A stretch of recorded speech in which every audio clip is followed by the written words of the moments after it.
You know, I could say that I'm American, but that doesn't seem quite right.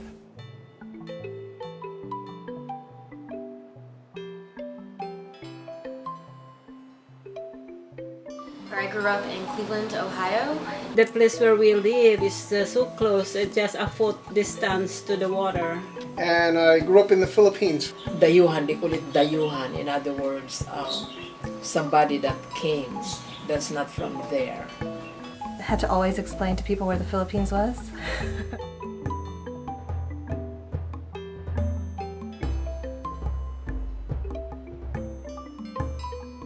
One of the most famous images, one of the most famous early images, are a Visayan people called the Pintados, because when the Spanish encountered them, they were completely tattooed, basically from head to foot.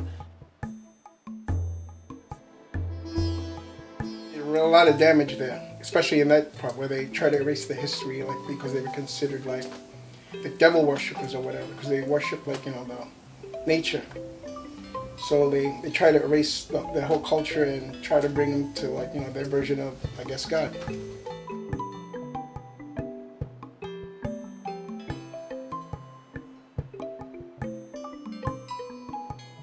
The most consistent part of being Filipino for me in the home life was mostly just like food. And in the Philippines, they absolutely, you know, praise that they have food the next day. They cook for people that come in that you don't even know them, and they feed them. I don't know. They're good singers, a lot of food. You know, Manny Pacquiao, that's one of their biggest legacies now. Yeah, most of my friends growing up were white. And people never knew what race I was. My grandmother, Margarita, she is very dark. Every time they look in that mirror, they're going to see an Asian face staring back at them. Yeah, my mom is this, my dad is that. To be honest with you, they don't want to be noticed. Just blend in. If you're just Asian, you're Chinese, that sort of thing, like little kids coming up to you thinking like, you know, karate. You know, we didn't do much that was really Filipino.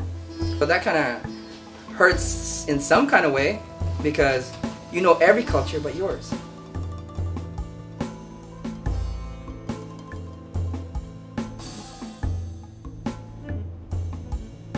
When I first went to the Philippines and people asked me, oh, what are you?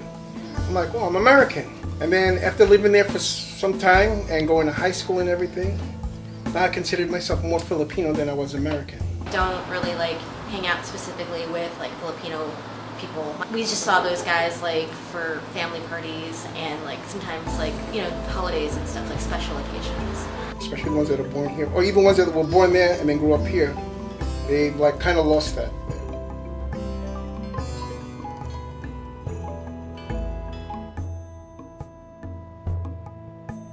When you were in the Philippines, did you ever see anybody with tattoos? No.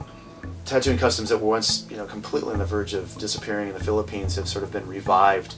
I just learned it when I came to America because it was different kinds of documentary.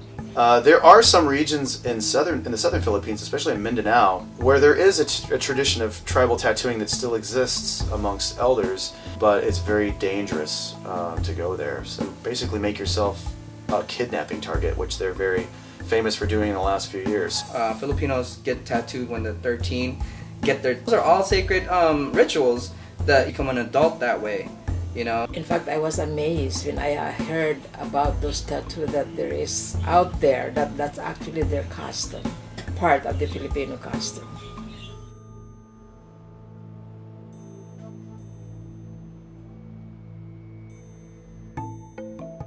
Waray-waray, it means nothing, nothing in English.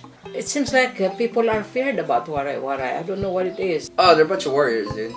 That's where, in Visayan region in general, that's where Eskrima started. Sometimes when you had to protect the village, once you got old enough to hold a weapon, you had to protect your village. So they taught you how to use a weapon first. A 13, 14-year-old kid with a blade, it was easier for him to fight than to fight hand-to-hand combat.